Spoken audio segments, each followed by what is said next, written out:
Hello students, welcome back to another video of introduction to accounting series. और हमारी इस series के अंदर ही हमारी चौथी वीडियो होने जा रही है। अगर आपने अब तक हमारी वीडियोस को देखा है तो उनको देखने का बहुत बहुत शुक्रिया, और अगर नहीं देखा तो हमारे चैनल पे जाएं और हमारी प्लेलिस्ट के अंदर उन तमाम वीडियोस को भी देखें ताकि आपको ये वीडियो और अच्छे से समझ आए। बिना देर किए शुरू करते हैं। आज की जो हमारी वीडियो का टाइटल है वो है जनाब यूजर्स ऑफ अकाउंटिंग इंफॉर्मेशन। यानी कि हम जो भी अकाउंटिंग के दौरान जो भी एक्टिविटीज हम परफॉर्म करते हैं उससे प्रोड्यूस होने वाली इंफॉर्मेशन के यूजर कौन कौन है और उससे इनको क्या चीज हासिल होती है। तो सबसे पहली चीज, एक अकाउंटिंग इंफॉर्मेशन का जो सबसे प्राइम यूजर, जो सबसे पहला यूजर है वो है share holder of the company या कंपनी के ऑनर्स। अगर आपको याद हो, यहाँ हमने बिजनेस की तीन टाइप्स पढ़ी थी, तीन कैटेगरीज पढ़ी थी, सोल प्रोप्राइटरशिप, पार्टनरशिप और कंपनी। ये यहाँ पे उन्हीं तीनों बिजनेस की बात हो रही है। अकाउंटिंग इंफॉर्मेशन के जरिए ये जो बिजनेस के ऑनर्स या शेयर होल्डर या पार्टनर है या सोल प्रोप्राइटर, इस अकाउंटिंग इंफॉर्मेशन की मदद से वो ये असेस कर पाते हैं कि हमारा बिजनेस कैसे मैनेज हो रहा है, हमारे बिजनेस की प्रॉफिटेबिलिटी क्या है, क्या हमारा बिजनेस प्रॉफिट अर्न कर भी रहा है या नहीं कर रहा, और अगर लॉस में है तो उसके रीजन क्या है और उन रीजन को हम खत्म कैसे कर सकते हैं। इसके अलावा जब आप आगे जाके बिजनेस की कैटेगरीज को मजीद पढ़ेंगे तो आप देखते हैं कि बिजनेस के अंदर उनको मैनेज करने के लिए कंपनीज के अंदर कंपनी के सीईओ, सीएफओ और इस तरह की हायर मैनेजर और मैनेजरियल स्टाफ मौजूद होता है। अब अकाउंटिंग इंफॉर्मेशन इन मैनेजर्स को क्या इंफॉर्मेशन देती है? People appointed for the company orders to supervise the daily activities of company need information about company's current and expected future financial situation to make planning decisions. Accounting information in managers को ये information देती है कि आपने अपने business की daily activities को कैसे मैनेज करना है और अपनी करंट और फ्यूचर को कैसे एनालाइज करना है और डिसीजन कैसे लेने हैं, के तहत आपका अकाउंटिंग और फाइनेंस मजीद बेहतर से बेहतर हो सके। जो थर्ड यूजर है इसका वो है ट्रेड कॉन्टैक्ट। इसको आसान अल्फाजों में बयान करूँ तो बिजनेस के अंदर जो प्रोडक्ट आप कस्टमर्स को बेचते हैं, ये प्रोडक्ट आपको एक सप्लायर प्रोवाइड करता है। तो सप्लायर भी आपकी इस अकाउंटिंग इन्फॉर्मेशन को देखता है और इस इन्फॉर्मेशन को देखते हुए वो क्या एनालाइज करता है? वो ये एनालाइज करता है कि आप जब उससे प्रोडक्ट उधार पे खरीद रहे हैं तो क्या बिजनेस की इतनी काबिलियत है कि वो उस उधार को वापस कर सकता है। देखें, जब भी आप किसी बिजनेस से उधार लें या किसी बैंक से उधार लें, आप देखें हमेशा ये जो बिजनेसेस हैं इनको एनालाइज किया जाता है कि क्या ये बिजनेस इन केस अगर पैसे ना दे सकें तो हम अपना पैसा कैसे रिकवर करेंगे। अगर आप बैंक से भी लोन लेने जाते हैं तो आपको गारंटी के तौर पे अपनी कोई प्रॉपर्टी या कोई एसेट वहाँ पे दिखाना पड़ता है, ताकि इन केस अगर आप वो लोन पे ना कर पाए बैंक को तो बैंक आपका वो एसेट या आपकी वो प्रॉपर्टी बेच के अपना पैसा रिकवर कर सके।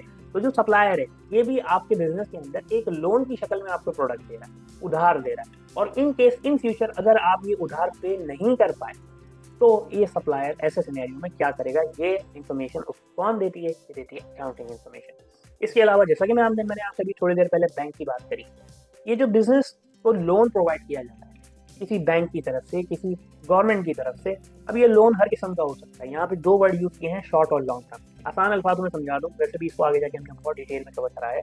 शॉर्ट टर्म लोन वो है जिसकी टाइम लिमिट या जिसका ड्यूरेशन 1 साल से कम है, जबकि लॉन्ग टर्म लोन वो है जिसकी ड्यूरेशन 1 साल से ज़्यादा है।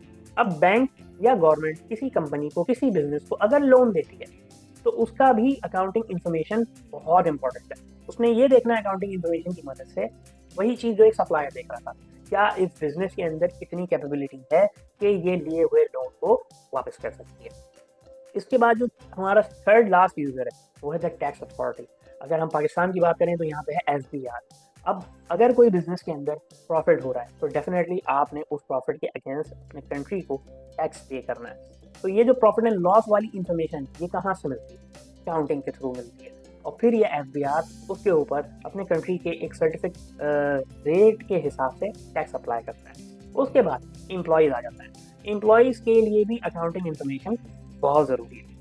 अगर एक कंपनी ग्रो कर रही है, अच्छा चल रही है, इट मीन्स उस एम्प्लॉय के लिए आगे जाके फ्यूचर में ग्रोथ होने के चांसेस हैं, उसकी तनख्वाह बढ़ने के चांसेस हैं, वो नई चीज़ें सीख सकता है, वो आगे बढ़ सकता है, उसका स्टेटस इंप्रूव हो सकता है। और लास्ट द पब्लिक, यानी कि एक आम बंदा। एक कंपनी अगर अच्छा परफॉर्म कर रही है, उसके प्रोडक्ट मार्केट में अच्छे आ रहे हैं तो लोग उस कंपनी के अंदर इंटरेस्ट लेते हैं, उसके प्रोडक्ट ज़्यादा से ज़्यादा खरीदते हैं। अब देखिए ये जो अकाउंटिंग इन्फॉर्मेशन ये हर यूजर के लिए एक डिफरेंट पर्सपेक्टिव रखती है। शेयर होल्डर के लिए अकाउंटिंग इन्फॉर्मेशन क्या है, उसके बिजनेस की प्रॉफिटेबिलिटी। एक मैनेजर के लिए अकाउंटिंग इन्फॉर्मेशन क्या है, एक बिजनेस की डेली एक्टिविटी, क्योंकि उसने उन्हीं डेली एक्टिविटी को सुपरवाइज करना है और उनके बेस के ऊपर डिसीजन लेना है। एक सप्लायर के लिए अकाउंटिंग इन्फॉर्मेशन क्या है, उस बिजनेस की पैसा वापसी करने की काबिलियत, यानी कि उसका कैश या उसके बैंक में मौजूद पैसे या उसकी जो जो कैपेबिलिटी या एसेट्स मौजूद है। जो बैंक या कोई गवर्नमेंट अगर कंपनी को या किसी बिजनेस को उधार देता है, उसके लिए अकाउंटिंग इन्फॉर्मेशन क्या है, उसके लिए अकाउंटिंग इन्फॉर्मेशन है उस बिजनेस में मौजूद उसके एसेट, उसकी प्रॉपर्टी।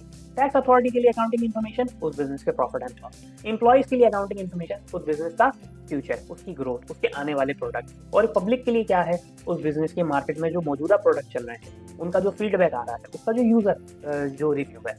तो ये वो तमाम अकाउंटिंग इन्फॉर्मेशन है जो मल्टीपल यूजर्स के लिए ज़रूरी हैं और इसी की बेस के ऊपर वो आगे जाके डिसीजन लेते हैं। उम्मीद करता हूँ आपको वीडियो समझ में आई होगी। हमारी जो next video will be the last video of this series, that is gonna be history of accounting. Thank you so much.